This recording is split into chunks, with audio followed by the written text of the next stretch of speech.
D'abord, je vous confirme qu'effectivement, nous avons été informés hier soir d'un cas positif au variant Omicron sur l'île de la Réunion. Vous savez, quand ce variant a été identifié il y a un peu moins d'une semaine, on a pris des décisions immédiates, la suspension des vols en provenance de l'Afrique australe et évidemment la recherche de tous les passagers qui s'étaient rendus dans les 15 jours précédents dans ces pays-là.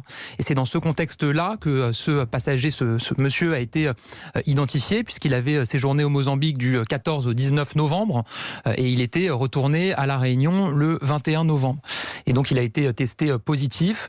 Il a 6 personnes contacts à risque, 3 de son entourage professionnel et 3 de sa famille proche, qui évidemment sont à l'isolement et qui vont être testés régulièrement.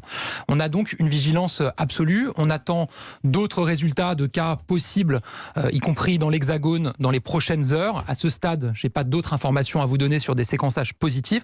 On attend dans les prochaines heures d'autres résultats de séquençage qui devraient intervenir. Vous avez parlé justement, Gabriel Attal, de séquençage. C'est l'une des armes essentielles et certains hier d'ailleurs à ce micro, Philippe Juvin, le docteur Philippe Juvin et aussi candidat LR, vous dit mais il faut, on est en sous-effectif dans le séquençage, on ne fait pas assez vite en France. Pourquoi ? On a beaucoup développé le séquençage en France. On est dans les premiers pays européens en termes de séquençage. Je vous donne un chiffre qui l'illustre. L'an dernier, sur l'année 2020 en entier, on a fait 2000 séquençages. Là, sur l'année 2021, on est déjà à 242 000. Donc c'est plus de 100 fois plus que ce qu'on faisait l'an dernier parce qu'on a développé nos capacités. J'ai moi-même eu l'occasion de me déplacer dans des hôpitaux qui pratiquent du séquençage. Je veux saluer le travail de nos chercheurs, nos biologistes qui font un travail absolument remarquable. On va continuer à monter en puissance sur le séquençage, mais on en produit beaucoup. On fait partie des premiers contributeurs au monde en termes de souches séquencées sur la plateforme mondiale qui recense les séquençages. Gabriel Attal, vous n'êtes pas épidémiologiste. Ce matin, nous allons essayer d'être objectifs sans aussi diffuser ni de peur ni de panique. Qu'est-ce que vous savez, que savez-vous à l'exécutif du niveau de dangerosité de ce variant ?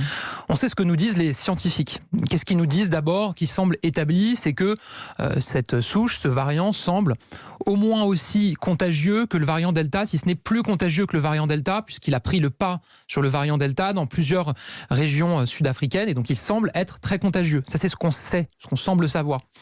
Après, on n'a pas encore d'informations confirmées sur sa dangerosité, c'est-à-dire est-ce qu'il y a plus de cas graves, par exemple, qu'avec le variant Delta ou d'autres variants, et sur l'efficacité des vaccins. Rien n'indique à ce stade que le vaccin n'est pas efficace ou que ce variant serait plus dangereux avec des formes plus graves.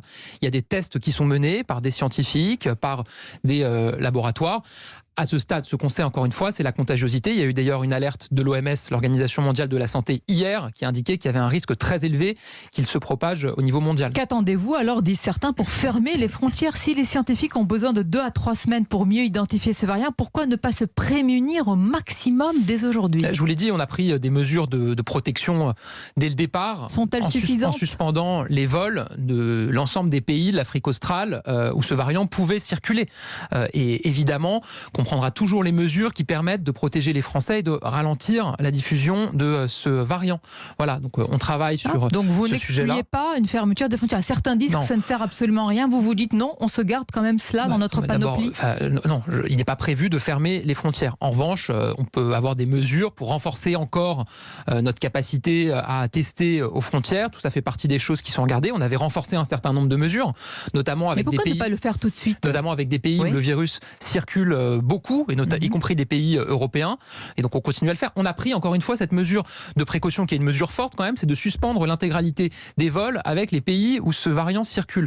Tous les pays qui nous entourent n'ont pas fait ce choix-là. Certains ont maintenu une liaison pour permettre à leurs ressortissants de regagner leur pays. C'est pas notre cas. Nous, on a mais tout le simplement variant suspendu circule au les Portugal, avions. en Italie, à nos frontières. Il circule à peu près partout. Aujourd'hui en Europe, effectivement. On a un premier cas à La Réunion qui a été confirmé s'agissant du territoire français. On garde une vigilance absolue et encore une fois, on a des capacités de séquençage importantes qui vont nous permettre de réagir, de garantir l'isolement des personnes concernées et de leurs contacts et on continuera à prendre des mesures de protection.